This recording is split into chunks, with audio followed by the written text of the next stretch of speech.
To unpack the real issues affecting the Tasman nations, this is Trans-Tasman Talk.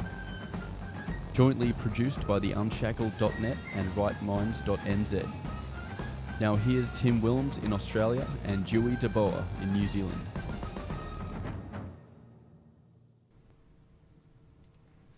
Hello and good evening to this week's show. The date is Tuesday, the 3rd of December 2019. We are live on the Unshackled's YouTube channel. You can participate in the live show by commenting in the live chat, and you can also send through a super chat since we are on a monetized channel. And we're also live on the Right Minds YouTube channel, and it is 9 p.m. here in Auckland tonight, and it is good to see a few of you in the chat, and hopefully everyone will join us there as the show goes on. Yes, YouTube it seems like it's getting slower and slower to notify our supporters and followers that we are live. I'm sure some red flags have been placed against against your account by now. Well, and yours. Yes, well, undoubtedly. So I've heard that you've got a, some interesting weather over there in Australia, and obviously your bushfire situation is not getting any better. Well, it was 1st of December, as you know, on Sunday. It seemed to be that it was the first day of winter where I was, Melbourne. It was freezing, and it was also freezing on Monday, and it was also freezing again today. That's why I've got my Unshackled jacket on tonight, because, it's... It's a lot warmer over here, even though we've got a bit of a storm that's rolled in today. But at least up in Auckland here, it's just, as tropical as always. But the bushfire season has continued. 3 12-year-old boys have been dealt with under the Youth Offenders Act following 2 deliberately lit fires on the New South Wales coast this weekend.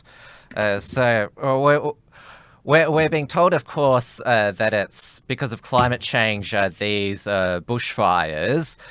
But even though there's been a lot of young people being arrested for arson, but we're also told because it's not global warming anymore, it's climate change. And since we're all freezing here at the beginning of December, when it's supposed to be the beginning of summer in the summer's hemisphere, we're told, no, this is climate change because it means more extreme weather events. But it's all to do with the CO2 in the atmosphere warming the planet. So can somebody please provide me with the actual science that increased CO2 means that it goes hot and cold all the time? I believe there's a group in New Zealand that have actually put up a bounty of $10,000 to anyone who can provide evidence that CO2 has, anomalous effects on the weather. So far, the prize has gone unclaimed. So I think the answer to your question is no, nobody can provide you with that evidence because it isn't there. Our New Zealand audience is asking what cold means in Australia, because is that low 20s? We're in the teens. What kind of temperature is cold in over there? I would say anything in the low teens is cold. So is that the kind of temperature you're having then, like below 20? Yes. Well, I can't go out in a shirt. That means it's cold enough for me. Very good. Yes, but the season of celebrations has started here. As you know, I've got some Dutch heritage, and we've been celebrating Sinterklaas earlier, which most of you would get the literal translation of that pretty easily, being kind of Santa Claus, which is kind of like the Dutch Christmas, and it comes on the 5th of December. So I've just had a just come from a bit of a celebration with my family, and just had to wipe off all of the shoe polish off my face before that, to avoid any blackface photos of myself on the internet, because as everyone knows, the Dutch enjoy a little bit of It's our special cultural event to put shoe polish on our faces on the 5th of December. Is that why the Netherlands imported so many Moroccans, so they don't have to do blackface? They've got actual brown Yeah, people for this day. they've done a little bit of that, but I noticed in the recent sort of politically correct shows that they're doing now, they do still have Dutch people doing the shows, but they put just kind of like a really thin layer of sooty looking, kind of greasy looking face stuff instead of proper blackface, so that it's less insensitive. So they look more like chimney sweeps rather than people who have just painted their face black. So oh yeah, I forgot all those everyone doing chimney blackface is sweepers just and miners. Yeah, they've been appalling with blackface over the years. basically. So they look more like chimney sweeps and miners now. So that's how the PC culture has affected the Netherlands. Yes. We spoke about, I'm not sure if it was last week or the week before, that arriving in Christchurch, New Zealand was Australia's most famous offshore asylum seeker, Burris Bukhara, who is he's an Iranian Kurd journalist. One of our editors, Lucas Roses, actually wrote an article on the weekend exposing his links to the far left, because of course he's been published in the Guardian, and was that they wrote a book was published full of his WhatsApp messages, which was quite incredible. But Jacinda Ardern and the New Zealand government, they want more of our offshore asylum seekers and refugees, which, of course, I'm Australia first, so yeah, have them. And I'm New Zealand first, so no, you can keep them right there.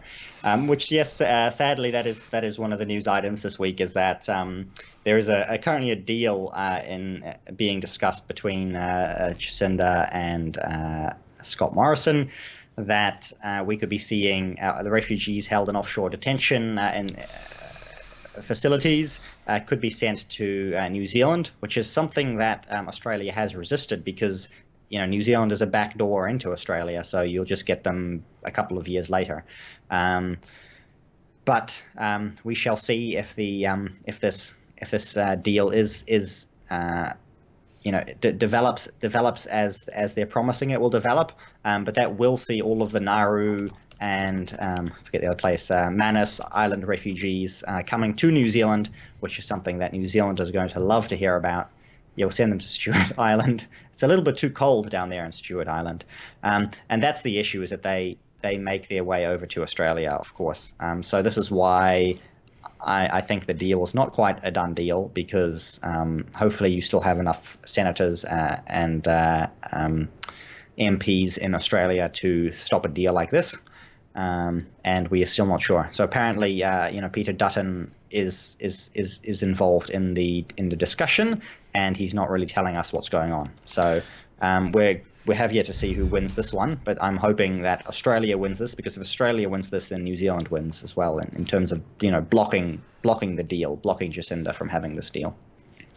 Well, that's the reason why Peter Dutton, he hasn't taken up Jacinda Ardern's long-standing offer, because, of course, we have that free migration agreement between Australia and New Zealand, where I'm able to go to New Zealand without a visa and vice versa. We're also, we've got our final sitting week of Parliament this week, where the Morrison government, they're trying to repeal the Medivac laws, which doctors can decide if refugee and asylum seekers on Nauru can come to Australia for medical treatment. Of course, once they're here, it's impossible to get rid of them. And Jackie Lambie is the key crossbencher. She's indicated that she will vote for it, but she's got some national security requests which she's not at liberty to discuss. The Morrison government, the end of Parliament last week, they had a horrid end with One Nation, Pauline Hanson, Malcolm Roberts, at the last minute voting against the Ensuring Integrity bill, which is designed to disqualify union officials with criminal records like John Setka from operating a union. So that was a big blow to them, and the Labor Party were celebrating. Of course, they're going after. They were going after Angus Taylor last week, referring those doctored documents that his office ended up supplying to the Daily Telegraph about the City of Sydney's travel expenses, which of course is declared a climate emergency. They're now going after his wife, Angus Taylor, because she's a commentator. And so they started attacking her. And Naomi Wolf, she's accused Angus Taylor of anti-Semitism because in his maiden speech back in 2013, he quoted her being at Oxford because Angus Taylor was a Rhodes Scholar, how she didn't like Christmas, and it was typical of elites such as her not respecting traditional culture. And Naomi Wolf called this a anti-Semitic dog whistle, which of course is quite a stretch. And of course, let's not forget that Naomi Wolf, one of her recent book had to be pulped because of a historical inaccuracy. It's sorry. Are you all right? Yeah, I'm good. Sorry, I had a little audio issue there. Sorry.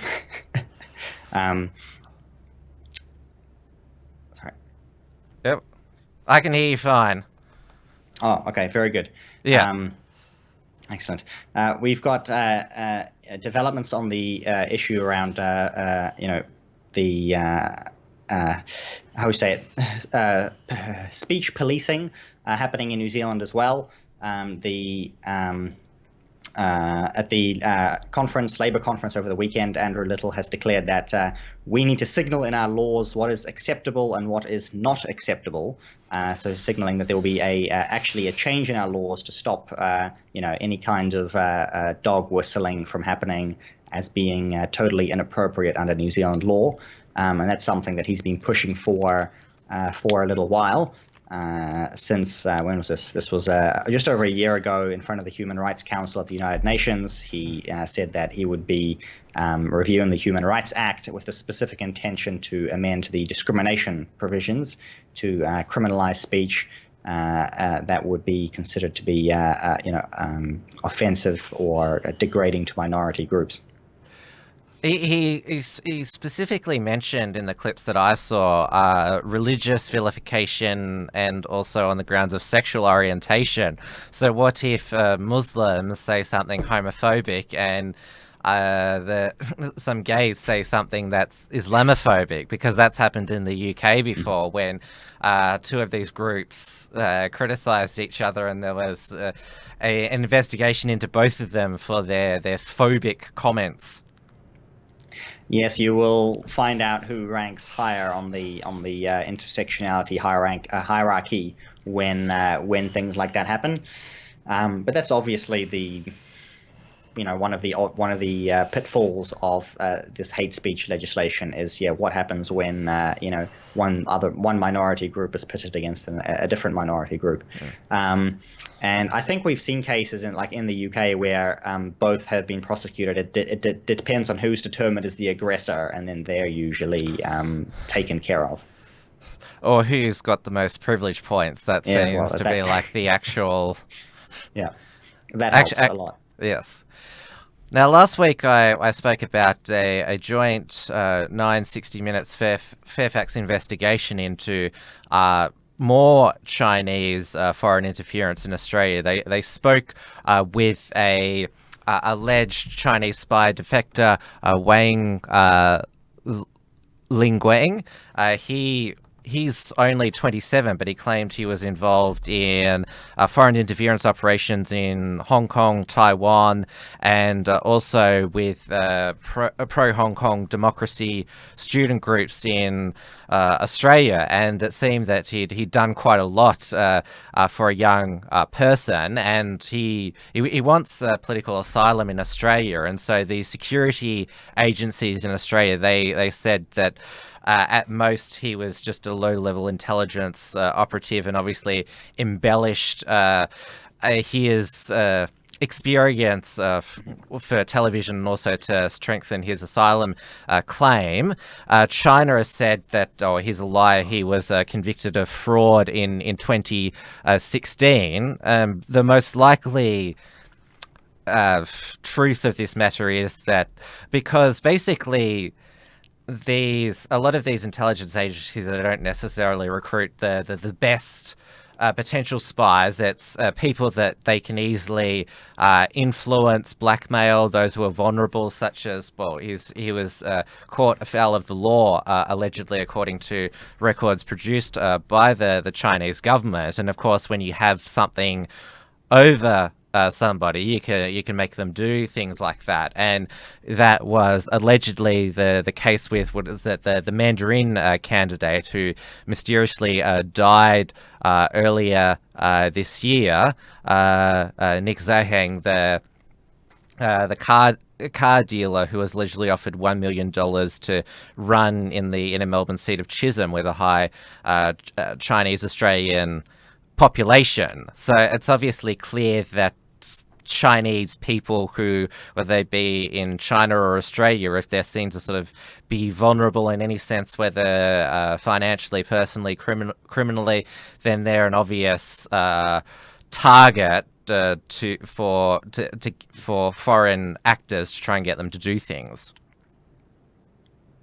That's certainly going to be the case, and likewise, he would be inclined to try to bolster his claim for asylum at the same time. But I think if his claim to asylum is denied, I suspect he will not survive very long if he is sent back to China. So that usually is a threshold at which asylum claims are granted at. But I hear that these investigations into foreign interference are not limited to just China, and that I believe we talked about this last week. The Conservative Action Conference, CPAC, CPAC has Australia, continuously been investigated by bureaucrats for foreign interference, which is what CPAC Australia would simply be two political parties, cooperating. It's not even. Allies, CPAC is organised by the American Conservative Union, which is just a conservative lobby group in the United States, and of course their annual CPAC conference, it's the biggest thing on the Conservative calendar. So Andrew Cooper, who runs Liberty Works, he decided to organise with the ACU the first ever CPAC Australia, and it mainly gained a lot of publicity through Christina Keneally, the shadow Labor Home Affairs Minister, decrying all the far right speakers such as Raheem Kassem, who are coming to Australia and calling for him to be banned because he said some not nice things about Nicola Sturgeon, the Scottish First Minister. And yes, CPAC Australia, thanks to Christina Keneally, it got an uptick in publicity. But then we learnt last month that Andrew Cooper, under Australia's foreign interference law, had been issued with what's noticed as a Section 45(2) notice, which demanded he hand over basically all his correspondence, speeches, invitations, anything to do with or organising CPAC Australia and the actual conference itself, handed over to the Attorney General's Department, who have been tasked with overseeing this. And he's now? No, he maintained from the beginning that they can get stuff. He was the only person to receive this draconian notice. And when the deadline came for him to hand over these documents, Andrew Cooper decided to go on a trip to America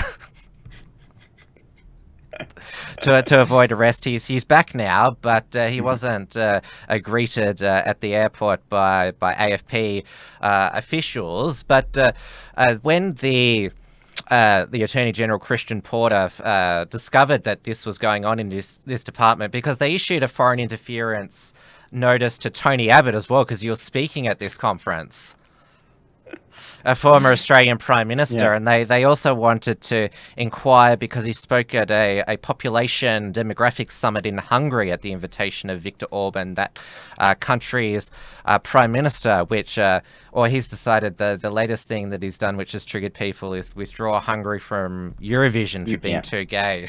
That's right, yes. I did share that. I got a lot of good laughs. Yeah.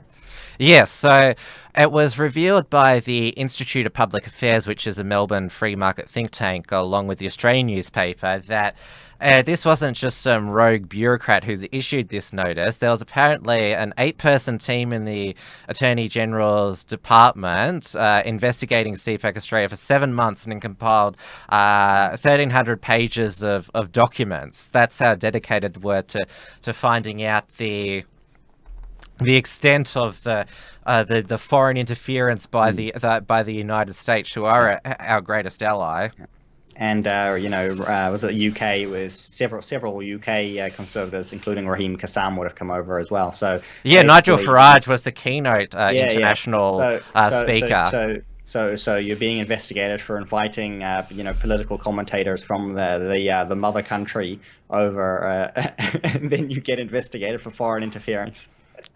Which basically, this was all happening under the Attorney General Christian Porter's nose. It wasn't just some rogue rogue bureaucrat was suspected. It was a whole team, and the right wing government, but it doesn't help you at all. So I was like, who the hell is running this country? The fact that this can go on and the minister doesn't know. Like, what's he actually doing? I mean, who's employing these bureaucrats? Yeah, so that in the Attorney General's department, at least, that has been the focus of them enforcing the foreign interference laws. And Christian Porter, it seemed he had no self-awareness this week. They're passing new laws against foreign bribery. Which, will that be administered by the Attorney General's department as well? Will they go after other US people or British people that dare come to Australia and speak? Mm-hmm. I think we already know the answer to that question. Mm-hmm. But there was also confirmed, this is going to be done by the Home Affairs Department, a new ASIO-led counter-foreign interference task force. ASIO, they've been probably the most, I would say, dedicated organisation to preventing Chinese foreign interference in Australia. The former ASIO boss Duncan Lewis said that this is the greatest security crisis we face because he's an outgoing ASIO chief. He can sort of speak a bit more liberally now. Of course, in ASIO and Home Affairs Department, completely different culture, which sort of I don't get. Why weren't the Home Affairs Department tasked with enforcing the foreign interference laws? Why did it go to the Attorney General's department? That's a whole other thing. That doesn't make sense.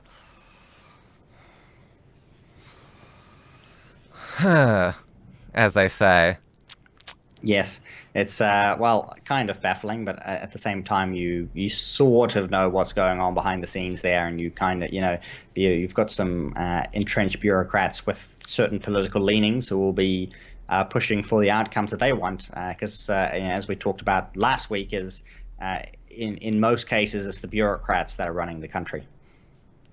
Yes, and that goes on to as I mentioned to you in previous episodes, the self-inflicted drought that we've been having in Australia, that's not because of the rain hasn't fallen or climate change. It's because the Murray-Darling Basin Authority, which was set up by Prime Minister John Howard in 2007 under Water Minister Malcolm Turnbull, has been flushing a lot of water from the Murray-Darling Basin out to sea as part of environmental flows, which giving it back to the ocean. And so the farmers, well, their future is on the line. And so the Can the Plan convoy has gone to Canberra this week. And of course, the National Party, who are supposed to look after rural Australia, they've been in charge both at the federal and state level in southern New South Wales, which has been greatest affected by the drought. They've been they've pretty much been too cowardly to take a stand against the Murray-Darling Basin Plan and Authority, because they're worried that if they tore the plan up, then the Greenies would get mad at them. Like, this is the National Party, and they managed to, because it began yesterday. The convoy, it's made up of a coalition of agriculture and farming groups.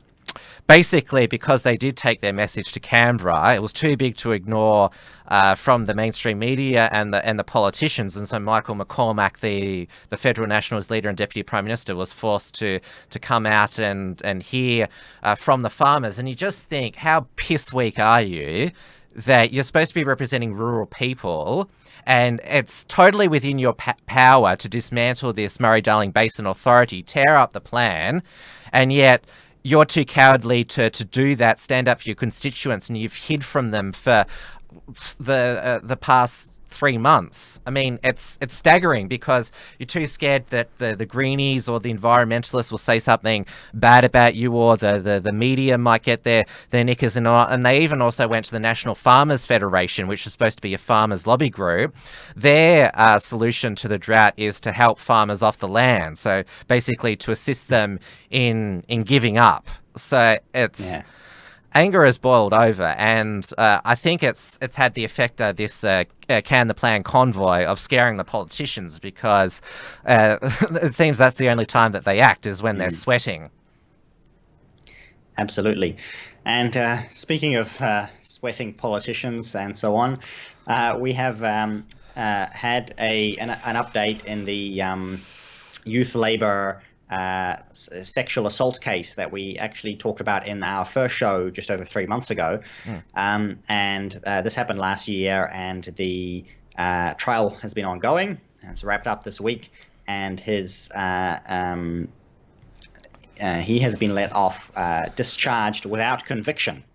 How old is he? Are we allowed to know 21. that? So 21. 21. So a full, complete adult.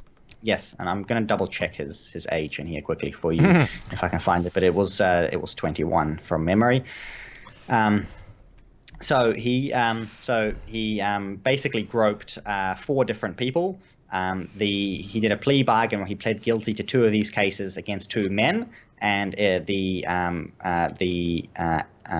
assault charges from the 2 women were dropped by the prosecutors in return for this guilty plea. So he pled guilty to the assaults against the men. The men, but not the women. That's Whoa! Right. Are the feminists outraged about that? No, because this is the Labour Party. So yeah, that seems like because that plea deal, that seems like the assaults against the men. Well, it seems like he was at only a binary offender. Yeah. I'll give you some quotes here from the judge. By the way, we'll talk about the judge, which is what makes this case very interesting, and I think it'll make a lot more sense to people when I tell you a little bit about this judge. The judge said a lot of alcohol is being consumed at the party, and the incidents were born out of drunken stupidity. And another quote here from this Judge Collins: "I am not convinced that what he did was for sexual gratification or for any perverted motive." So that makes it okay. That makes it okay. So to grope another person in intimate areas, if it's not sexual, then it's a lesser thing. That's right. And let's see. So yeah, as I said, he will not have any convictions against his name, but the judge did drop name suppression, although that has been appealed. So they are still under name suppression, but it's likely name suppression will be lifted at some point. So that could be the slight silver lining, is that people will be able to know who this is. Unless Facebook and YouTube, they implement their own policies, like they have with the US whistleblower, that you're not allowed to say his name, because even though it can be legal to name someone, of course, Facebook and YouTube, as we've seen, are a law onto their own. They likely won't bother with someone such small. But they need to protect Jacinta. Well, that's likely. This is likely somebody connected to the Labour Party. Well, is somebody connected to someone high-ranking in the Labour Party? But the judge who ruled on this case, the judge who discharged him without conviction, said his last name was Collins, and it just so happens that there's a former Labour MP by the name of Collins, Anne Collins, who's later known as Anne Fraser, who today is known as Anne Cullen. So this is the judge is in all likelihood, haven't got full confirmation, but they have the same. Their father has the same name, and they came from the same town. So it's very unlikely that this wouldn't be the same family. So the judge is the brother-in-law of Sir Michael Cullen, who was the former deputy prime minister and finance minister in the Labour Party. So New Zealand's a small country, and you have all of the elite circles. They're all related in a certain way, or have very deep connections. So this judge has very, very deep connections, and in all likelihood, couldn't confirm it 100%, but we're 99% certain that he has very strong connections to the Labour Party. And you'd probably be hard put finding a judge who doesn't have strong connections to the Labour Party, who has ruled very favourably towards this young man. And obviously the Crown prosecutors, I don't have any information on them, but they were the ones who dropped half of the charges in return for a plea deal, when it's kind of obvious that, how hard would it have been to prove? Yeah. Sounds like some sort of sweetheart deal, which we've heard about occurring in another jurisdiction before. So yeah, that's the sad case of the New Zealand judiciary. And yeah, likely, if you're uptight with the Labour Party, you will be safe, very, very safe. And of course, it's difficult to get convictions in New Zealand. Andrew Little has announced that prisoners will be allowed to vote in the next election if they're imprisoned for less than 3 years. So if you've got a sentence that's under 3 years. But it's actually really hard to get a sentence of 3 years in a New Zealand prison, because judges will always do what you've seen here, is they will always try and push people off, say, well, this is your first offense, we'll let you off. Oh, this is just your 5th offense. It's not so bad. You don't have to go to prison yet. And on this goes, where people can rack up, dozens of offenses before they get very serious prison time. So you could have, people who are rapists, or possibly even murderers, who would have had a downgraded charge. They're the kinds of people who will be voting under Labour's prison voting, prisoner voting bill, which I suspect they'll need a bill to get this through, which may be heavily opposed by New Zealand First. But that's their plan anyway, to let people who are the worst of the worst vote as they're in prison. And we should refresh our audience that this is just one Labour sex scandal which happened at a youth camp. There was also the advisor in Jacinta Ardern's office. That's a separate one. And then there was also that he was a local councillor. He was sending messages to some teenagers. Mm-hmm. He's actually recently opened a case, possibly a defamation case or a slander case, against some of these groups in his council, saying that he had been unfairly opposed because he lost the election. He was not re-elected, and he's actually claiming that he was, the victim of a disinformation campaign. So his saga likely will continue. But he was the only one who outed himself, who said, "Yeah, I did this," and there were actually no charges pushed and pressed in that case. So yeah, these scandals are very common in the Labour Party, and most of them are handled internally. This is the only one that's actually had a legal, had a court case run against it. And I can read out the victim statement that I've got here, actually. Which you've got to specify, because I just went through that there's three separate ones. The one I've been talking about, sorry. Okay, so yes, the Labour Youth Labour Camp. Youth Camp. Is this from a male or a female? This is from one of the men, I believe. Yeah. I'm just pulling up the statement now. There we go. So I probably won't read out the whole case, since I've already told you most of the details. I'll just draw this aside. So he says, as some of you might know, I was one of the victims of the young Labour summer camp sexual assault. I came out publicly and talked about it for the first time last year. As I've said, it's been ongoing in an attempt to try and bring awareness to the fact that anyone can be a victim of sexual assault, even a seemingly strong male. I talked about all the hell I went through, the court process, the media attention, the political football that the assault had turned into, and the culture that exists in this country where some people feel they have a right to touch others without consent, and so on it goes.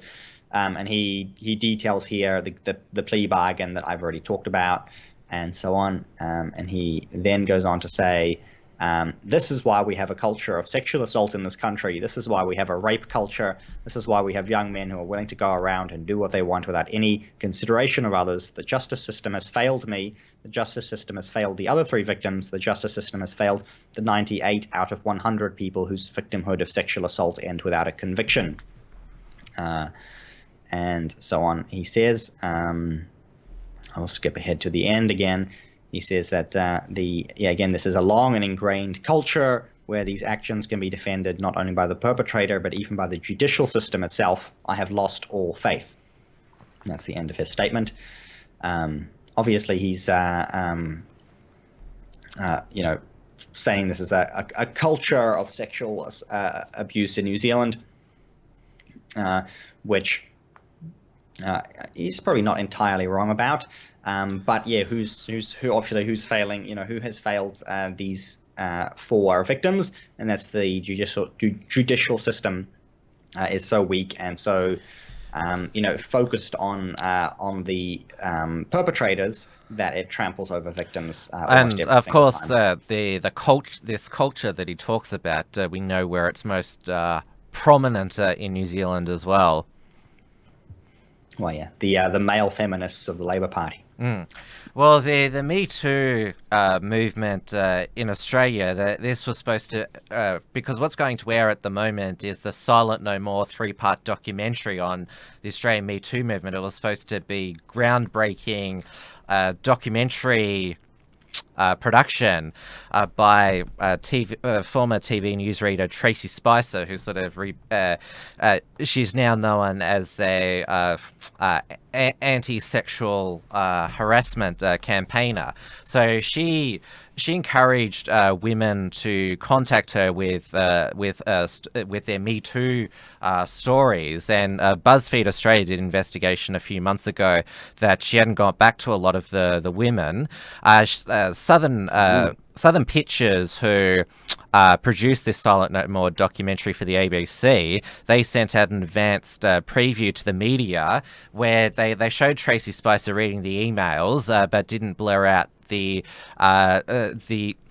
women who'd sent them their personal information. And so basically their names and addresses and who they'd accused were shown in this press preview. And of course it's about Me Too and the media, and even though it's an embargoed version, you've sent it to the media.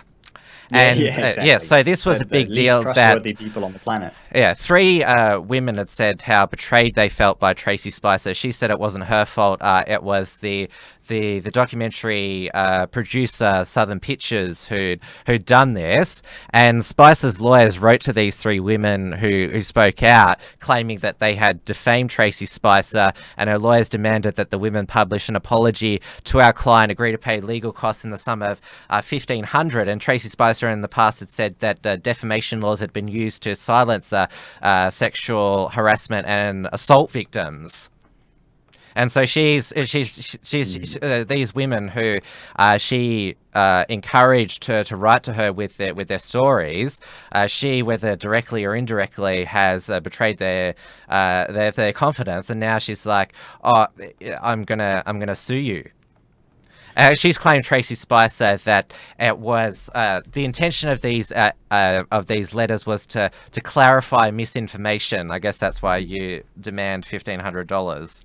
Yeah, exactly. And we've actually had a defamation case sort of end in New Zealand. Just announced today that Jordan Williams of the Taxpayers Union, who we've talked about a lot on the show, has actually called it quits and made a public apology to Colin Craig, who was the former leader and also the founder of the old Conservative Party, now defunct. And Jordan Williams basically cited that it was too expensive to continue his legal proceeds because several people have tried to sue the millionaire, but when you try or been sued by the millionaire, but in the the years that have followed, they've actually lost hundreds of thousands of dollars, and this is a lawfare that's being used to run people into bankruptcy, and that sounds like the kind of thing that your journalist is engaging in over there.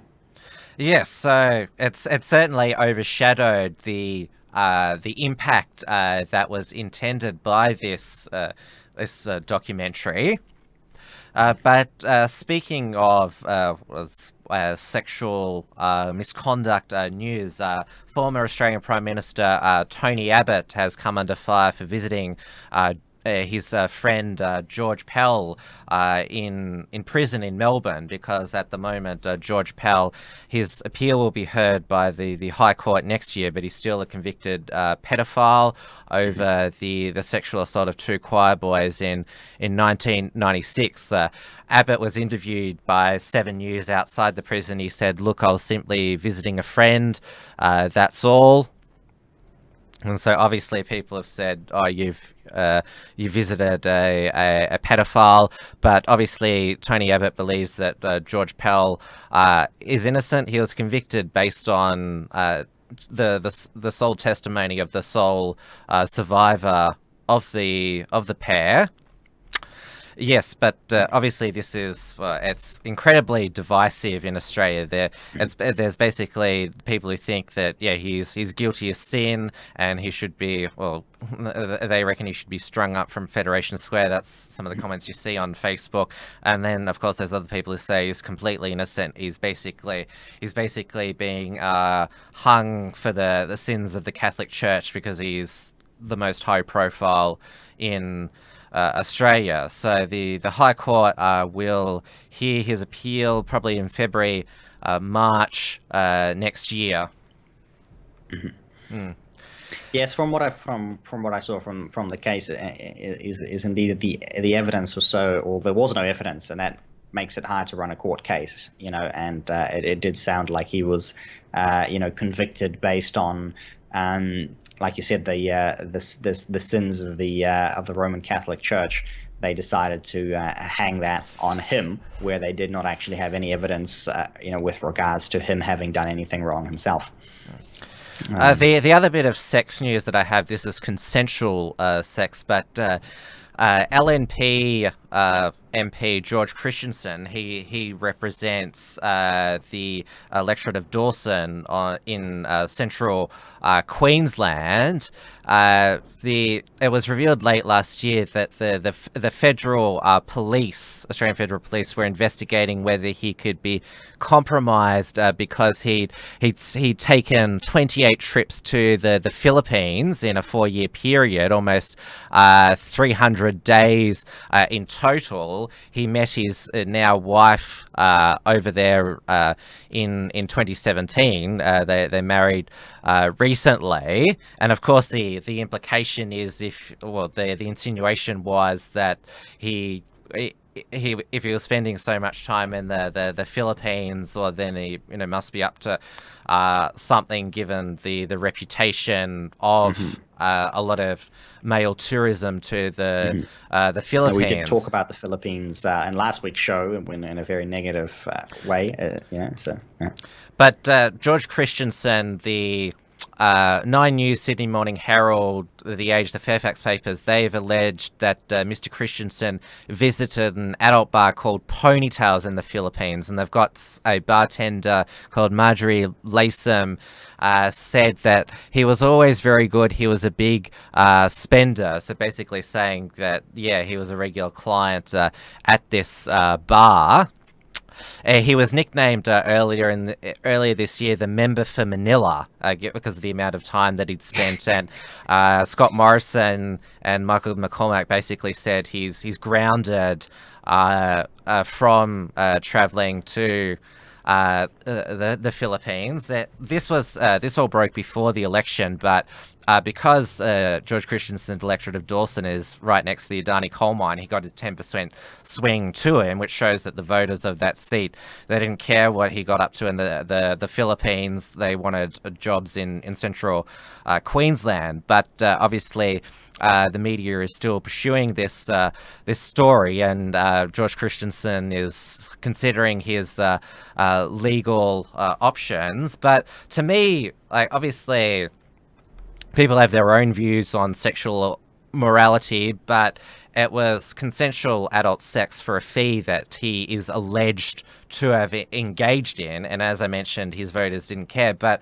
sort of to me, the actual scandal is that because George Christensen, he's known as quite a prominent protectionist, like Australian jobs, industry first, and he's spending all this time in the Philippines, and now his wife's from the Philippines. Obviously, the old joke is that his wife took a job that an Australian woman could have got, because that's what they've said about Trump's wives, because 2 of them were from Eastern Europe, foreigners taking a job that an American could have done. So that's probably the only thing that you could sort of spending all that time in the Philippines, when, hang on, you said you were Australia first, you've all this time in the Philippines. That's probably, I'd say, from a nationalist, if you're selling yourself as a nationalist. And George Christensen, he did vote against. He was against same-sex marriage. He abstained from the final vote. So where is that thing? Like, he was for traditional marriage, and there's this allegation there. But this is obviously just sort of what you'd call salacious tabloid political stuff, which of course gets a lot of people in a frenzy. But I don't think at the end of the day, George Christensen, it's not, like I said, it's not going to affect him that much, because his voters don't care. They re-elected him with a 10% swing, and sort of it's sort of become accepted by Australian voters that sort of their politicians aren't perfect, and unless it's like an egregious a betrayal, then this is just sort of something like you'd sort of see in the women's magazines or in the red tops. We did have one more positive outcome of in the New Zealand justice system, which did have was related to sexual immorality as well, which was the now nearly 2 weeks ago, but the murderer of Grace Mullane, who was a British tourist in New Zealand, did end in his conviction. There is still the problem of a $25,000 fine for breaching name suppression, even though anywhere else in the world you can find out what his name is, and you could have known that for the past year. We're still, I suspect there is still an appeal to go on. So on the justice system, I could put justice system in air quotes most of the time, moves incredibly slowly, and very rarely delivers any kind of justice. But in this case, it seems to have delivered the right verdict by the jury, and that's the the case that we often get is the juries deliver the good verdicts, and then it's on to the judges. So we still have to wait for sentencing, and then you get some kind of pathetic sentence or dismissal from a judge who refuses to follow through on the appropriate punishments. So that's the hard part of justice reform, which I always push for justice reform, is you need to be able to get rid of judges. They're the weakest link in the chain. They're there for life. That's right. They're there for life with no accountability, no ability to recall them, or for the people to veto their appointments, or for the people to veto their decisions. Except Australian High Court justices, in the Constitution, they have to retire at age 70. So you don't get, like in the United States, where there's talk of making Ruth Bader Ginsburg a cyborg so she can stay on the bench until a Democrat comes into the White House. I've got a super chat here on the Unshackled YouTube live chat. There is still time to send through a super chat if you so desire, because we are on a monetized channel, so you can do it directly through YouTube. You don't need to click on the entropy link. It's from Angry Angel Ant, who is a regular rager in both our comments. Is Dewey going to the March for Life on Saturday in Wellington? I was planning on going, but I have a team of people who are going instead. So they're one of them's in the chat, Oregon, but Kieran from the Right Minds mod team, he will definitely be down there. He'll be getting some footage from me and so on. The reason I can't make it is because if everything goes well, I will become a father for the third time on Friday. Likely is going to be the day. It could be slightly earlier. You never know. So on Saturday, I will be enjoying a new baby. So I won't be able to march for the babies, but I will be with you in spirit. So you'll be having a baby. That's what the march is about. That exactly. We have babies. It's a happy coincidence that will coincide. But I absolutely would have been there. But I hope to get some good footage from Kieran and Oregon, who will be going down, and I know a few other people who are there. So if you're in the Right Minds Facebook group, there are the details there on how to meet up with them in Wellington on Saturday. And that is this Saturday, the 7th. I'll make sure I check that. Yes, it is indeed. On the 7th in Wellington is the March for Life, and it will hopefully be the biggest one yet, especially with the abortion legislation that's before Parliament at the moment. Now, I want to give our audience and also your viewers an update on a contentious proposed piece of legislation in Australia has been the Religious Discrimination Act, which the Morrison government took to the election. And it's in the initial draft. It's both hasn't satisfied LGBT secular groups and religious groups. There has been a new lobby group formed to try and get solid protections for this Religious Discrimination Act. The Australian Christian Alliance, which aims to be a bit more grassroots than the Australian Christian lobby, and they also want to bring in other religious groups into the fold as well. It's based in New South Wales, where there's much more unity amongst the various religions in trying to get protection. Sort of their umbrella spokesperson has been Mark Latham, the state One Nation MLC and former federal Labor leader. He spoke at their conference on the weekend, but they've been banned from Facebook because they dead named Jessica Yaniv. Remember, she's that Canadian trans woman who sued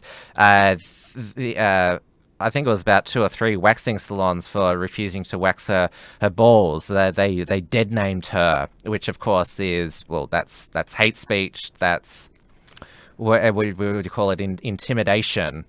So what it says, hateful conduct. You may not promote violence against, threaten, or harass people on the basis of race, ethnicity, national origin, sexual orientation, gender identity, religious affiliation, age, disability, or serious disease. If you go to Jessica Yaniv's Twitter,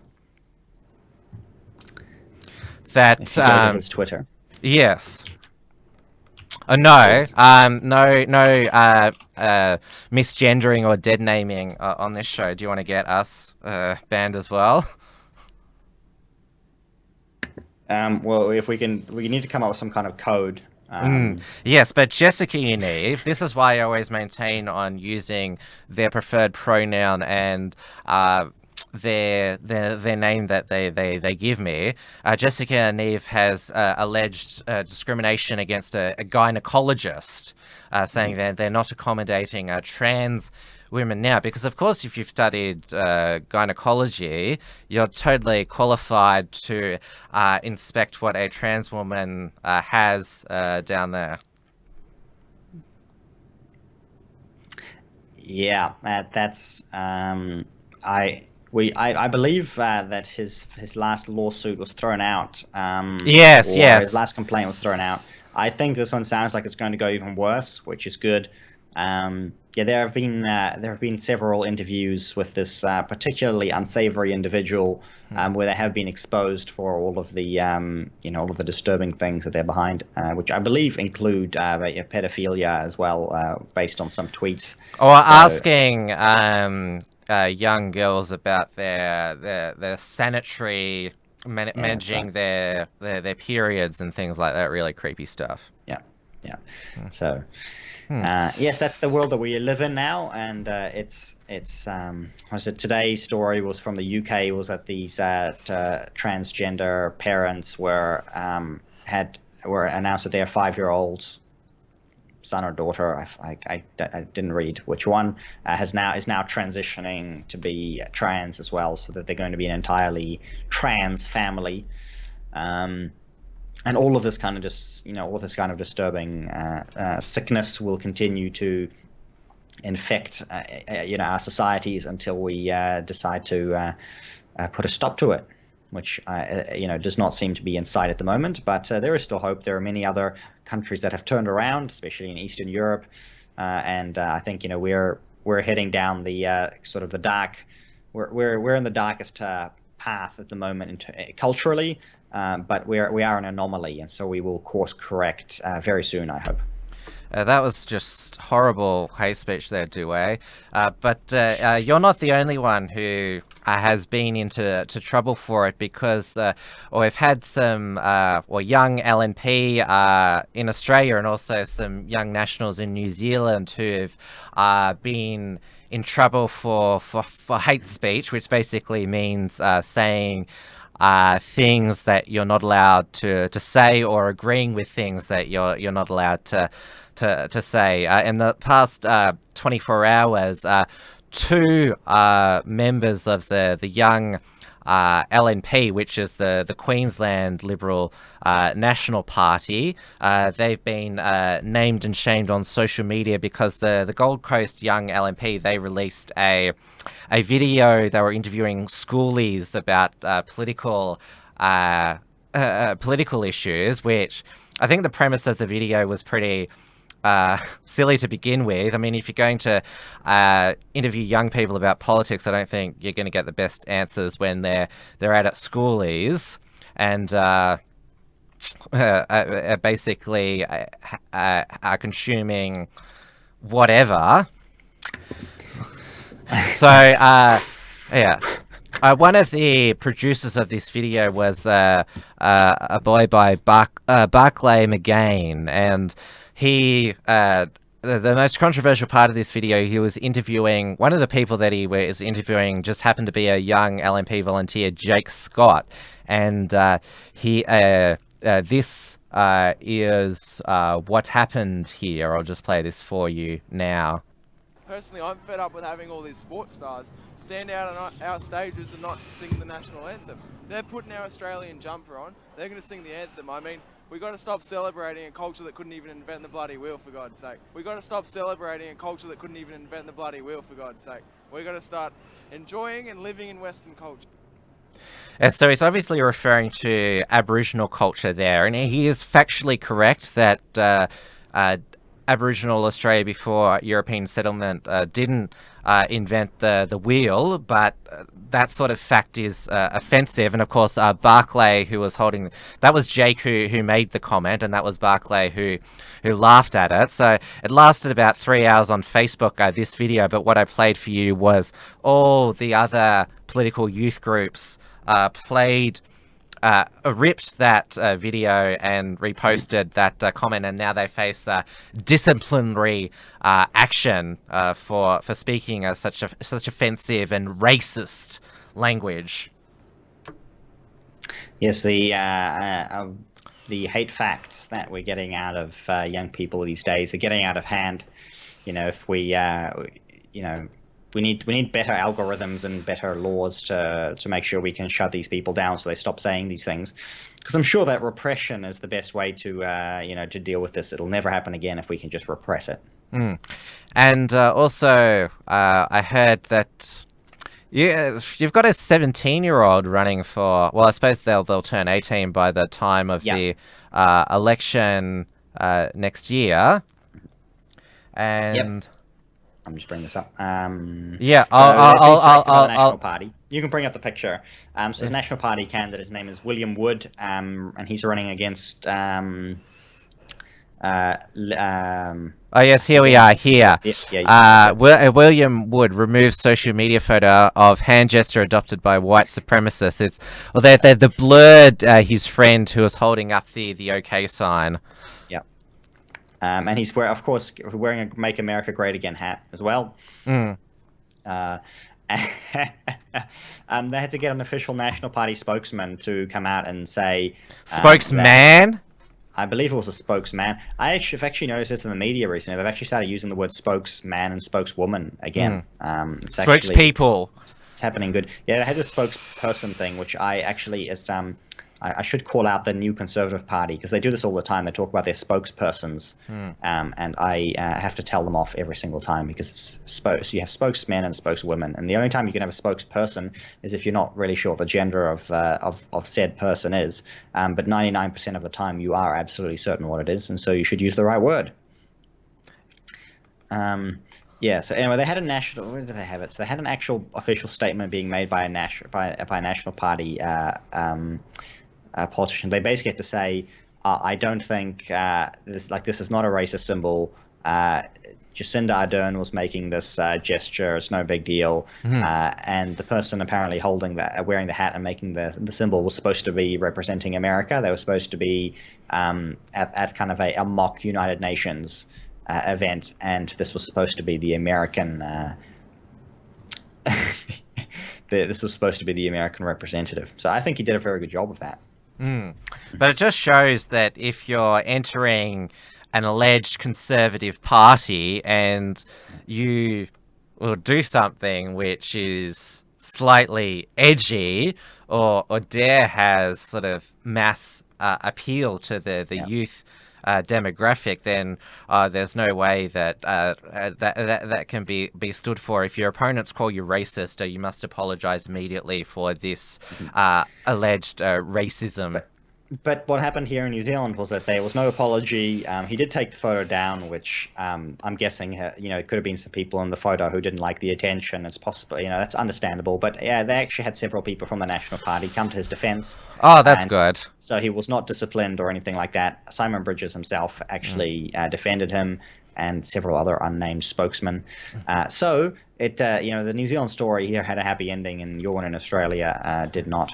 Well, we'll see what happens with Barclay McGain, but Deb Frecklington, who is the LNP state opposition leader, all she said is that the video and the comments were inappropriate, which, of course, on the scale of condemning things, inappropriate is not the... Is at the lower end. She's basically saying, yeah, it was probably tacky, you shouldn't have done it, but I don't think you should be hung for it. That's good to hear.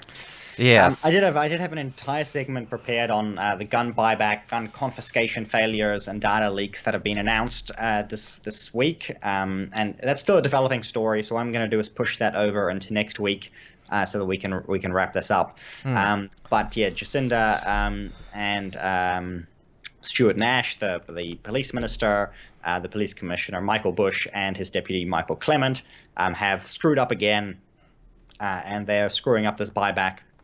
It's officially wrapping up in a few weeks, so there's going to be plenty of time to talk about this, and I'm going to just tease you with that. And if we have time next week, we'll do a big segment on the gun confiscation and all of its failures that have been stacking up over the past few weeks.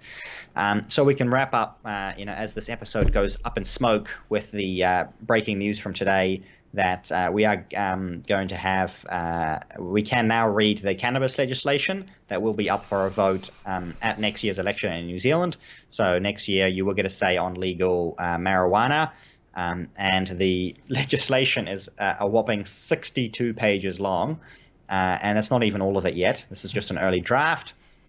It limits the age of smoking and possession to 20-year-olds.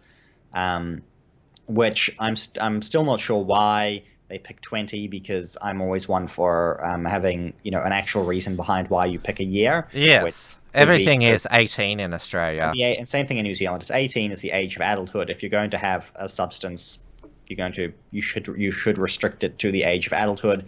And I have criticisms for other parties as well who want to raise drinking age to 20 and so on all the time. At the age of adulthood, you should be able to access all of the stuff that adults can access. The case for marijuana, you can make a special case for some things. Like you could say your brain finishes developing at 25, and therefore we're going to restrict it to age 25, so that you can't legally ruin your brain until until it's finished developing.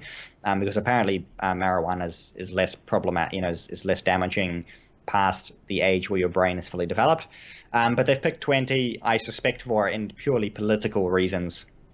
Somebody saying raise the drinking age to 25. So 25 would be, a scientifically valid age to pick for these things. Oh, you'd have a big prohibition industry. Yeah, you would. That's the thing. That's probably why they don't do it, right? But then it comes down. That's why it's political. I suspect 20 is political.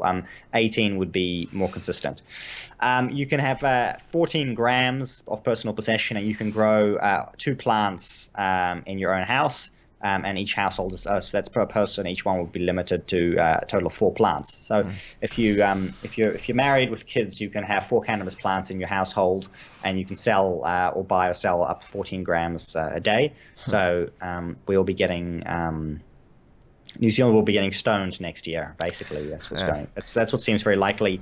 But you're just having paged through this legislation. It looks like a massive mess of the worst of tobacco regulation and the worst of drinking regulation, and the government is going to try and compete with the black market. And I don't think they're like this. Just at a glance, looks like the black market will still outdo the government. And so this it looks like, even if you're for cannabis legalization, this looks like something that is going to be an absolute train wreck.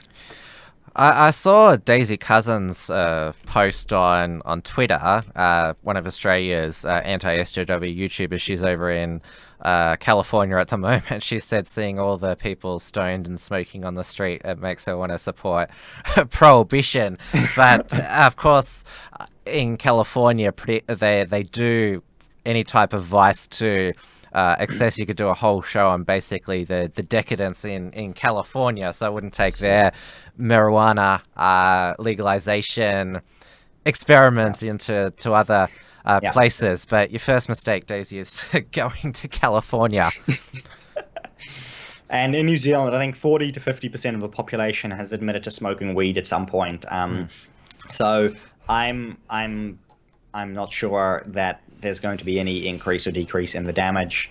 I do think the biggest problem is if you're going to legalize it, but not undercut, like not make it good enough to destroy the black market. If you keep the regulations so high that it's worth running a black market, then you're creating a situation that is no better than if you had just left it illegal, and then people could just, do their black market thing if they felt like it. And now they've got, if you're running a government agency that's competing, and a government bureaucracy that's competing with a black market, this is no fun for anybody. And same thing with cigarettes.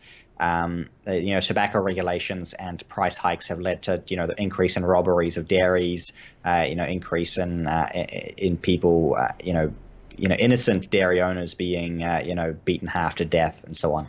So this doesn't look like it's going to be pretty to me at this stage. And that's what we have. It is breaking news in that sense. That's been announced just a few hours ago. And we will get the full finalized legislation early next year. Will it be, when it's introduced, will it be printed on hemp paper? I mean, it's more environmentally friendly. Apparently hempcrete is also a thing when you build your houses out of hemp. I've got no problem with hemp, by the way. I'm all good with hemp. But smoking marijuana is terrible for you. Everyone knows that conservatives should be into alcohol and tobacco and cocaine, but definitely no weed.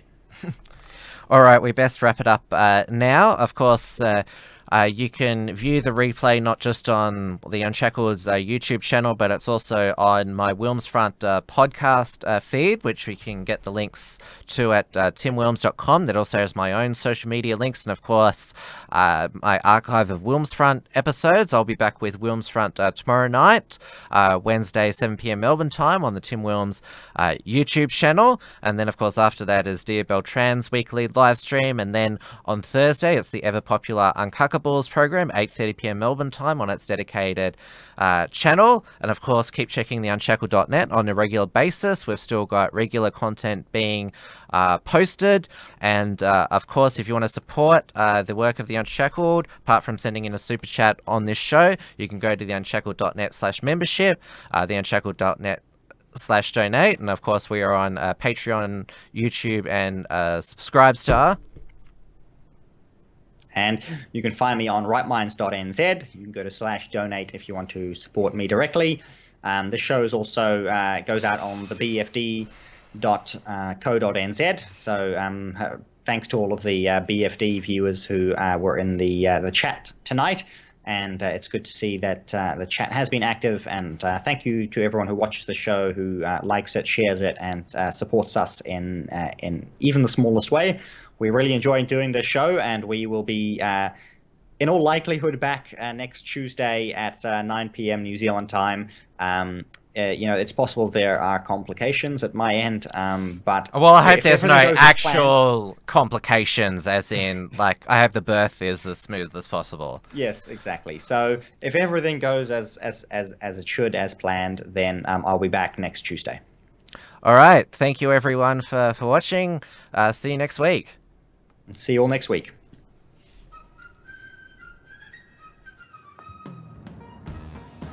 Thanks for tuning in to this week's edition of Trans-Tasman Talk. To keep up with the latest real news and analysis from the Tasman nations, visit theunshackled.net and rightminds.nz.